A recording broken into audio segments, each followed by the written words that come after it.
The seed goes into the ground before breakfast.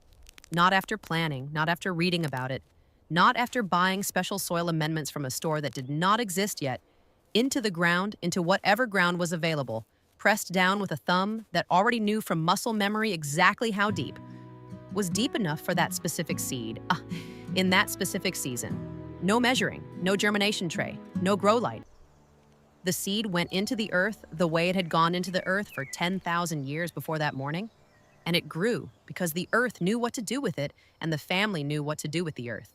And that relationship, the thumb and the seed and the particular patch of ground behind the kitchen, is the entire story of how Mexican families fed themselves when the market was not an option, and the money was not there, and hunger was not a metaphor but a physical presence sitting at the table asking to be addressed.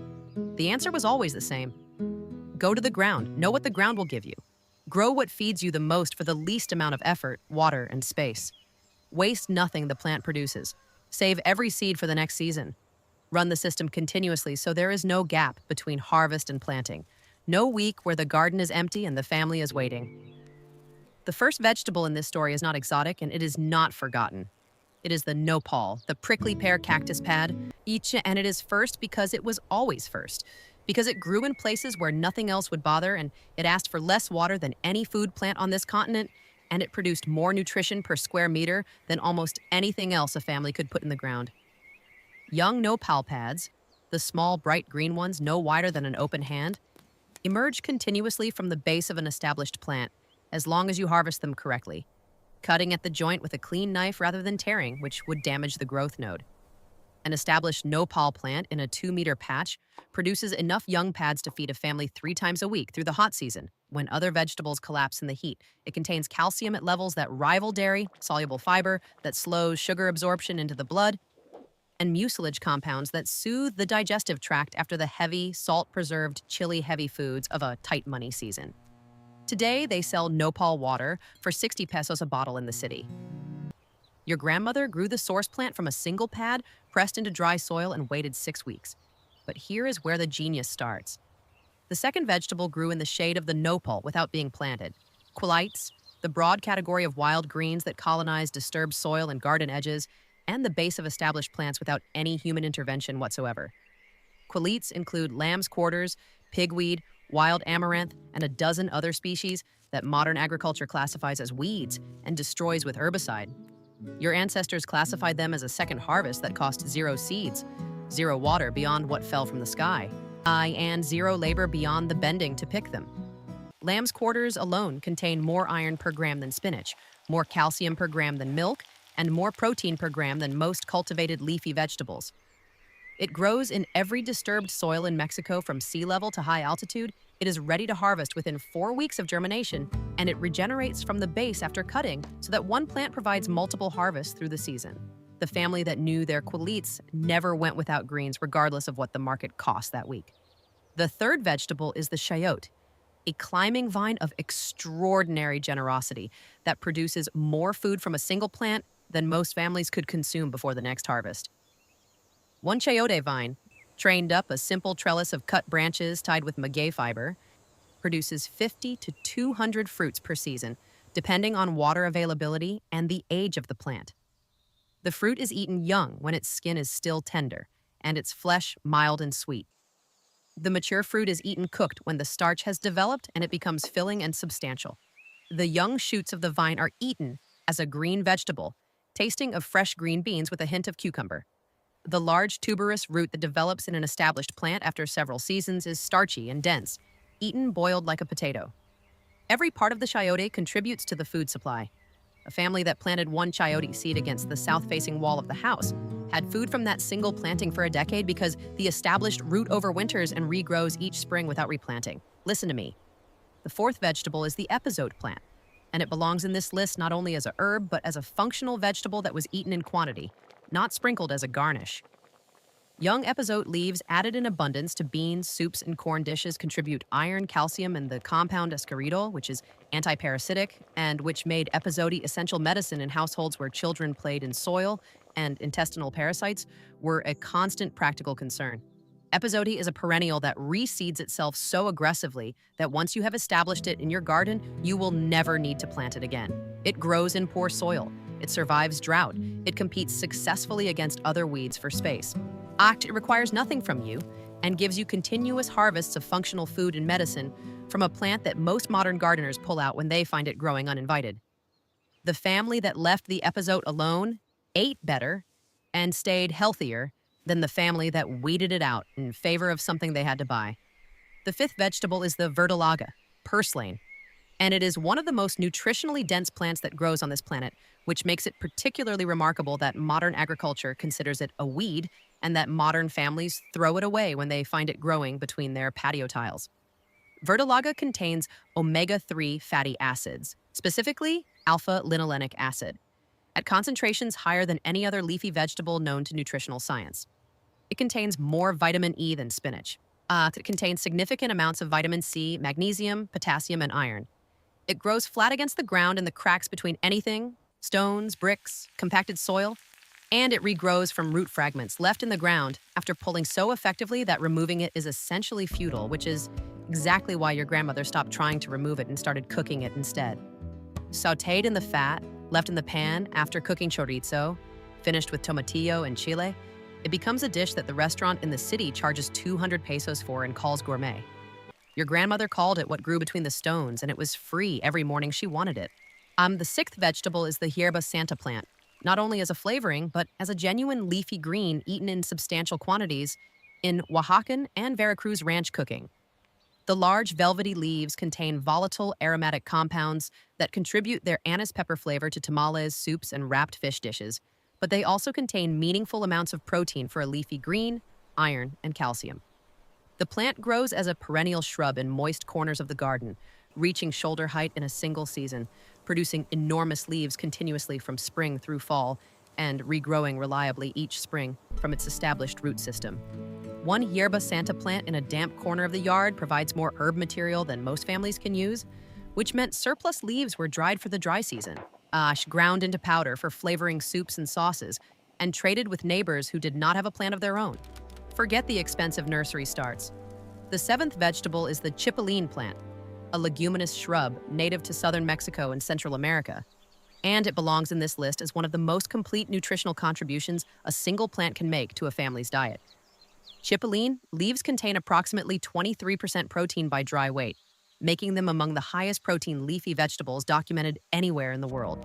They contain high levels of calcium, iron, beta-carotene, and folate. The plant is a nitrogen-fixing legume, which means its root system hosts bacteria that pull nitrogen from the air and deposit it in the soil, and you actively improving the fertility of the ground around it for every other plant in the garden while simultaneously producing food from its leaves. A chipilín plant feeds the family and feeds the garden simultaneously without any synthetic fertilizer input. Ranch families in Chiapas, Oaxaca, and Tabasco grew chipilín as a fundamental garden staple. It grows from seed or from a cutting pressed into moist soil. It tolerates poor conditions. It regrows from the base after harvest. It gives back to the soil more than it takes. It is the most generous plant in this entire list.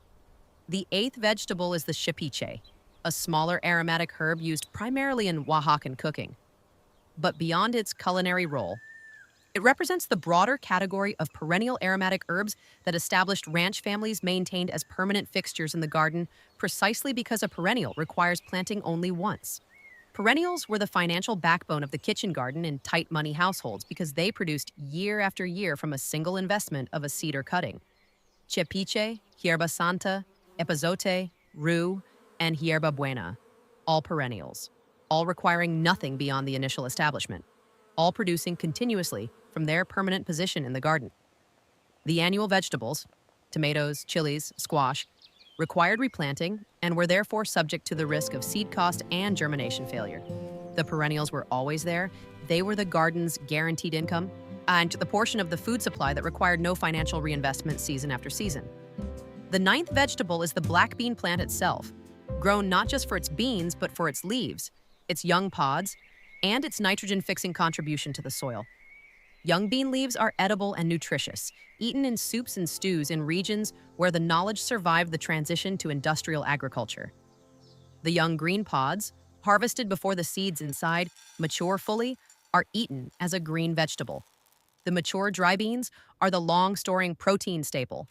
The spent plants are composted back into the soil after harvest, returning the nitrogen they fixed and the organic matter of their stalks and leaves to the ground they grew in. One planting of black beans contributes food in 3 different forms at 3 different stages of the plant's life cycle.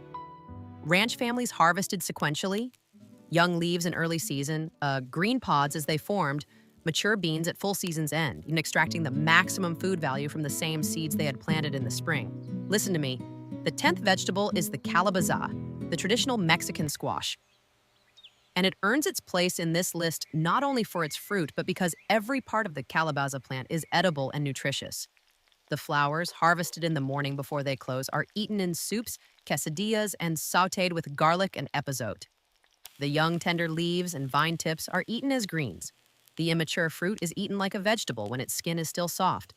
The mature fruit is roasted, adjors pureed, and stored. The seeds are toasted and eaten as a protein-rich snack or ground into the pepita sauces that formed the base of some of the most important dishes in pre-Columbian cooking. The dried shell of a fully mature calabaza becomes a water vessel, a storage container, or a bowl. The spent vines and leaves compost into the richest possible mulch for the following season's garden. A family that planted calabaza planted a food system, not a vegetable. The 11th vegetable is the jicama, a tuberous root that grows from a climbing vine, producing underground a crisp, sweet, starchy tuber that stores for weeks after harvest without any special treatment beyond keeping it dry and shaded. Jicama grows in warm conditions from seed with minimal water once established. The underground tuber develops slowly over the season, while the vine grows rapidly above ground, producing a harvest that arrives in the dry season when other vegetables have finished, perfectly timed to bridge the gap in the garden calendar. Ranch families who understood the jicama's timing planted it specifically to fill the harvest gap, to provide fresh food in the months when the summer garden was spent and the winter garden not yet producing. The seeds of the jicama vine are toxic and were used historically as a natural insecticide in the garden, another example of a plant offering 2 completely different resources from its 2 different parts. The 12th vegetable is the camote, the sweet potato, and it deserves special attention as possibly the most productive food plant per unit of effort that exists in the Mexican garden context. One camote slip, a small rooted cutting from an established plant, pressed into loose soil in full sun, will produce, without any additional input beyond occasional water, 2 to 4 kilograms of starchy, sweet, nutritionally complete tubers by season's end. Sweet potato leaves are edible and nutritious, eaten as greens in many parts of Mexico where the practice survived. The tubers store for months in a cool, dry, dark location. The slips for next year's planting are produced by the tubers themselves. Set a camote in a warm spot, and it sprouts slips within 3 weeks. The family that grew camotes grew their own planting material every season at 0 cost. The camote patch was self-perpetuating. You planted it once, and it fed you indefinitely as long as you remembered to save slips before the last harvest.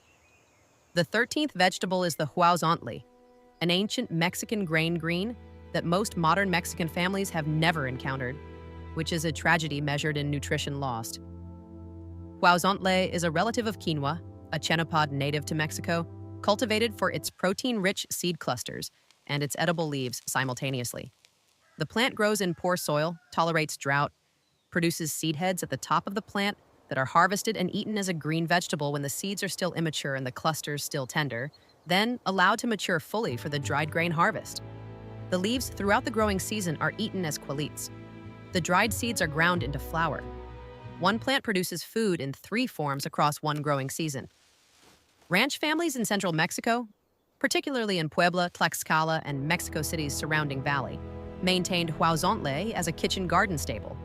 Industrial agriculture and the standardization of the modern food supply erased it from most family gardens within 2 generations. The 14th vegetable is the tomatillo, not the tomato, which arrived later in the cultivation story and required more careful conditions. But the tomatillo, which grows in Mexican soil with a confidence that borders on aggression. Tomatillo plants, once established in a garden, reseed themselves so effectively that a family who grew tomatillos in one season would find volunteer tomatillo plants emerging in the same space for years afterward without replanting.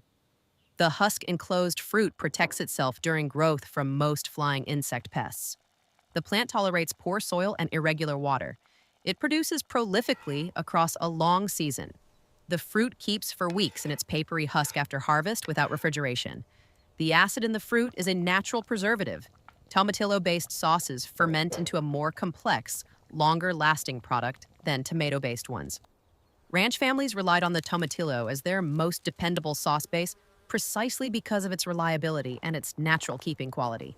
The 15th vegetable is the chicharo, the field pea, grown not in the tender and sweet form sold at modern markets, but in the hardy, dry climate-adapted form that ranch families grew specifically for dried pea production, and for the nitrogen the plant fixes in the soil between other crop seasons. Dried field peas store for a year without any special treatment beyond keeping them dry. They rehydrate and cook in less time than dried beans. They contain complete protein when combined with corn or other grains, which is the dietary combination that kept ranch families nutritionally adequate without meat on the days when meat was not available. The spent plants of the field pea are the best green manure in the garden calendar. Turned into the soil. After harvest, they decompose rapidly and release their fixed nitrogen immediately available to the next crop. Ranch families planted field peas in the rotation, not only as food, but as soil medicine, understanding that the ground needed to be fed as carefully as the family did. Listen to me. The 16th vegetable is the rabano, the radish, and it belongs in this list as the fastest emergency food the garden can produce. Radishes reach harvest size in 25 to 30 days from seeding. They require minimal space. They grow in poor soil. They can be planted in the gaps between slower growing vegetables, using space that would otherwise produce nothing while the main crops develop. In a household where money had suddenly tightened and the garden needed to produce food faster than it was currently scheduled to do, radishes were the emergency response. Seeds into the ground today, food on the table in less than a month. In turn, the leaves of the radish, which modern cooks discard, are edible greens high in vitamin C and calcium, eaten in soups and stews in traditional cooking. The root stores for weeks in a cool location. The radish was the garden's rapid response system, the vegetable that bridged the gap when the gap appeared unexpectedly. The 17th vegetable is the chayote, the wild relative of the cultivated chayote, which grows along fence lines and at the edges of ranch property without cultivation, producing small, slightly bitter fruit that are eaten cooked in soups and stews in the same manner as the cultivated variety. The family that knew where the chayote grew on the fence line had a secondary harvest that cost zero effort to maintain. This is the principle of the boundary plants, the useful wild and semi-wild plants that colonize the edges of cultivated spaces and produce food without being managed. Ranch families knew every useful plant that grew on their property boundaries and harvested them as a matter of course as part of the garden's total production, not as an afterthought or a curiosity, but as a planned component of the annual food supply. The 18th vegetable is the papalo, a pungent aromatic herb eaten raw as a green in the manner of cilantro, but with a flavor several times more powerful, which means a small amount of papalo contributes the same flavor impact as a large amount of a milder herb, making it extremely efficient from the garden's perspective. Papalo grows in poor dry soil in full sun, reseeds itself aggressively, or tolerates heat that wilts cilantro and basil completely, and remains productive through the hottest part of the summer when aromatic herbs are most scarce.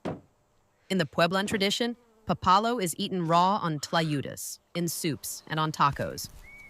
One established papalo plant in a corner of the garden provides more aromatic herb material than a family can use through the peak of summer, and it costs nothing to maintain after the first season because it reseeds itself before you have finished harvesting. The 19th vegetable is the flor de Jamaica, Hibiscus sabdarifa, grown primarily for its deep red calyxes that are dried and used to make the agua fresca called Jamaica, but producing along the way edible young leaves, edible seeds, and a spent plant material that composts into a rich mulch. The plant grows tall and architectural in the garden, tolerating heat and moderate drought, producing its calyxes at the end of the rainy season when they are harvested, dried in the sun, and stored for months without refrigeration. Dried Jamaica keeps for a year in a cloth bag in a dry location. It contains vitamin C at levels that rival citrus, iron, and anthocyanin compounds with documented antioxidant and mild anti-hypertensive effects. Ranch families grew it, because the agua de Jamaica it produced was the drink that replaced purchased sodas and juices for a family on a tight budget. A drink that cost only seeds and sun and tasted better than anything that came in a bottle. The 20th vegetable is the quintonil, a wild amaranth species, and a cousin of huauzontle, eaten as a cooked green in central Mexican cooking, in the same manner as spinach, but requiring none of the careful cultivation conditions that spinach demands, and tolerating the summer heat that destroys spinach entirely. Quintonil grows wild in garden beds, in the gaps between stones and at the base of other plants throughout the warm season. Its leaves contain protein, iron, calcium, and beta-carotene in concentrations that make it nutritionally superior to many cultivated greens. Ranch families harvested it wherever it appeared without planting it, recognizing its nutritional value from generations of knowledge that modern families have almost entirely lost. The quintonil is growing in your garden right now, almost certainly, and being pulled out and discarded as a weed every time it appears. The 21st vegetable is the zocconosal, the sour prickly pear, the tuna that never sweetens, and it occupies a specific culinary role that no other vegetable fills in the same way. Its aggressive acidity, which makes it inedible raw, becomes a functional ingredient when cooked into broths, moles, and salsas, contributing a tartness that balances rich meat dishes and a pectin content that thickens the liquid it cooks in naturally. The plant is a cactus requiring the same near-zero water input as the nopal. It produces fruit in the dry season when other garden plants are stressed or dormant. It stores for weeks after harvest. It provides a cooking ingredient that in any other culinary tradition would require purchasing an acidifying agent, vinegar, citric acid, adim tamarinder pie, and in the ranch kitchen grew freely from a plant that needed nothing from you except the space to stand. The 22nd vegetable is the chaya, a leafy shrub native to the Yucatan Peninsula that has spread across warm climate Mexican garden culture as its nutritional profile became more widely understood. Chaya leaves contain protein levels that rival legumes for a leafy green, along with iron, calcium, vitamin C, and beta-carotene. The plant is a perennial shrub that grows from cuttings, establishes quickly in warm climates, and produces leaves continuously through the year in frost-free conditions. It must be cooked before eating because raw chaya contains hydrocyanic glycosides that are neutralized by heat. But the cooking requirement is brief, 5 minutes of boiling, and the resulting cooked leaf is safe, nutritious, and flavorful. Ranch families in the South who knew chaya had a year-round leafy green from a permanent perennial shrub that asked only to be watered occasionally and cut back when it became too large. The 23rd vegetable is the pitiona, a Mexican oregano relative used in Oaxacan cooking, representing the larger category of regional aromatic herbs that provided flavoring free from the garden while serving simultaneously as insect repellents, medicines, and digestive aids. The family that maintained a diverse herb garden was running a pharmacy and a spice rack simultaneously at zero ongoing cost from plants that were established once and maintained themselves. The aromatic herbs, pitiona, Mexican oregano, hierba santa, epazote, papalo, chipiche, poleo, gave flavoring that made simple, cheap ingredients, beans, corn, quilites, taste complex and satisfying, which is not a small thing, when the budget is tight and the ingredients are basic. The 24th vegetable is the pipián squash, grown specifically for its seeds rather than its fruit, representing the principle of the single-purpose crop, grown to provide a specific nutritional need the garden's other plants do not meet. Pipián seeds are the base of pepita sauce, a pre-Columbian cooking tradition that produced a complete protein from a plant source by combining the seed's amino acid profile with the complementary amino acids of corn. The squash fruit produced alongside the seeds was eaten or stored, so the plant was not a single product crop, but the seeds were the reason it was planted in a household that needed affordable protein. ER and ranch families grew pipián not because they liked squash best, but because the seeds solved the protein problem in a season when meat was not available, and the seeds could be dried and stored for months, extending the protein solution across the entire year. The 25th plant in this story is the one that started everything and will outlast everything: corn, maize, grown not in the industrial monoculture form but in the milpa system, intercropped with beans and squash in the ancient Three Sisters planting that the pre-Columbian agricultural tradition developed over thousands of years of observation and refinement. In the milpa, corn grows tall and provides the vertical structure. Beans climb the corn stalks and fix nitrogen in the soil. Squash spreads across the ground below, shading out competing weeds and retaining soil moisture with its enormous leaves. Three crops planted together in the same space, each one improving the conditions for the others, producing together more food per square meter than any of them would produce, grown separately, requiring no synthetic fertilizer because the beans feed the soil, no herbicide because the squash shades the weeds, and no support structure for the beans because the corn provides it free of charge. The milpa was not a farming technique. It was an ecological partnership developed over 10,000 years that the family who ran it correctly could feed itself from on less land, with less water, and with less money than any other agricultural system ever devised for this climate on this continent. The seed is in the ground. The thumb has pressed it exactly as deep as it needs to go. The earth will do the rest, as it always has, as it always will, for the family that knows what to plant and when to plant it and how to use every part of what the plant produces, from the first young leaf to the last dried seed saved for next spring.